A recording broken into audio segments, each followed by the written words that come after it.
Sebagai wujud bakti kepada guru rupake atau orang yang dihormati, bertepatan Hari Raya Galungan, umat Hindu silih berganti berdatangan ke Setre Gandamayu, Desa Adat Padang Sambian, sembari membawa banten sesaji yang digunakan untuk memunjung.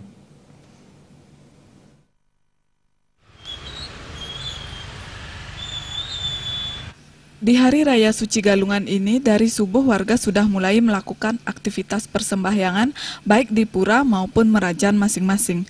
Sebagian warga yang mempunyai anggota keluarga yang sudah meninggal tetapi belum diaben, mereka juga menghaturkan sesaji ke setre seperti yang terlihat di Setre Gandamayu, Padang Sambian. Mereka melaksanakan tradisi mepunjung dengan berdoa di kuburan anggota keluarga ataupun kerabat yang sudah meninggal sembari menghaturkan banten punjung termasuk makanan kesukaan almarhum semasa hidupnya. Menurut salah seorang warga, Imade Wendro mengatakan tradisi memunjung atau mengunjungi kuburan ini dilakukan setelah sembahyang di Pura Kahyangan, Pura Merajapati, dan sanggah di masing-masing rumah. Memunjung ini adalah salah satu bentuk penghormatan terhadap roh almarhum yang sudah meninggal.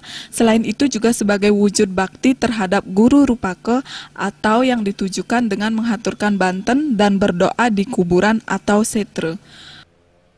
Niki hari hari Galungan nika ngapo kunjung ketemu setre. Tapi macam yang dibawa kunjung nih kan nasi kenan nah sodam kenan kalau pun kunjung nih kan daging nasi daging daging sate napi aja durian mereka mangdo ingat lagaan kan tiang mangdo ingat kan lagaan kan benak lincir terus maklor gom buah masa dan ingat nah nih kaum. Made Wendro berharap tradisi memunjung ini terus dilestarikan sebagai upaya penghormatan keluarga terhadap orang tua ataupun keluarga mereka yang sudah meninggal. Putu Ratna, Bali TV.